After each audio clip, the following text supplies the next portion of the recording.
Agent Tikva's log, 29 September 2021, 6 a.m. I receive an order from Shabak to investigate Project Sha'ah, a team of scientists from the Technion in Haifa who have developed a time travel machine. They are working with 3 IDF Special Forces commandos, trained for time travel by multidisciplinary academics.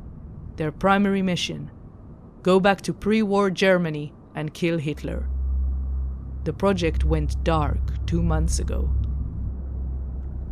7:30 a.m. I gain entry to the facility. The elevator is damaged, so I abseil 200 meters down the shaft and enter the underground operations hub. The airlock chamber containing the time travel equipment has been obliterated. Nothing is salvageable. The control room is in better shape. The bodies of 7 researchers lie around a burned-out monitor. Project lead Dr. Shira Cohen is slumped over a console, her hand on the self-destruct button. I find the backup hard drive and plug in my laptop. Many files are scrambled, but I am able to salvage some data. Mission 12. No mention of the plan to kill Hitler. The target was inexplicably changed to the composer of the song Hava Nagila. The team traveled back to the early 20th century to contact Idelson, the Jewish musicologist who is believed to have composed the piece based on an older Hasidic folk melody. He disavowed responsibility, insisting that he only popularized its modern usage. Mission 26. The project's first time traveler, Ayelet Khumra, arrived in the middle of an ancient Israelite cult ritual. They sacrificed her to Molech. Mission 39. Gila Sharpstone and Daniel Ben Tishbi took over time-traveling duties, always working as a pair. Their research was slow, careful, and methodical. Watching from afar and staying out of the way, the agents observed Alfred Dreyfus humming Hava Nagila incessantly while in the French army. His platoon was clearly losing patience. Mission 62. 17th century Kabbalistic rabbi Shabtai Tzvi began to believe he was the Messiah when he discovered Hava Nagila. Half of European Jewry prepared to return to Israel with him, but by then he was so sick of the song that he converted to Islam. Mission 112. The medieval crusaders were on good terms with local Jewish communities on their way across Europe and were even observed celebrating at Simchas.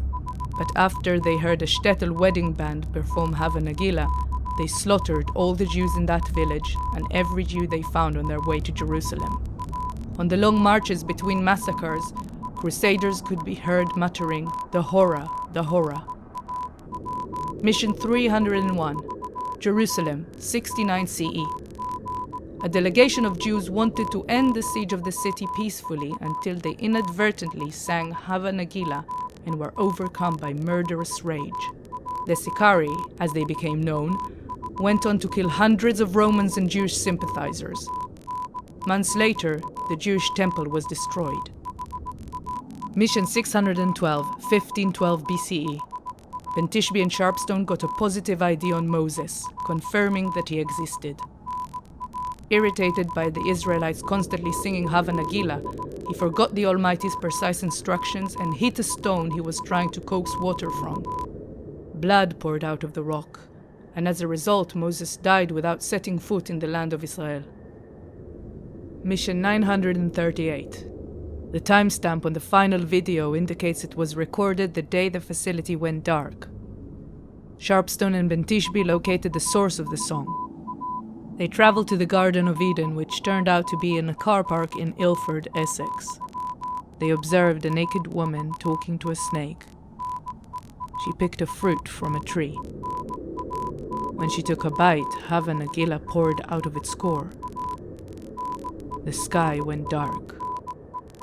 As all the goodness drained from the world, Ben Tishbi and Sharpstone drew their standard-issue IDF sidearms and blew their own brains out.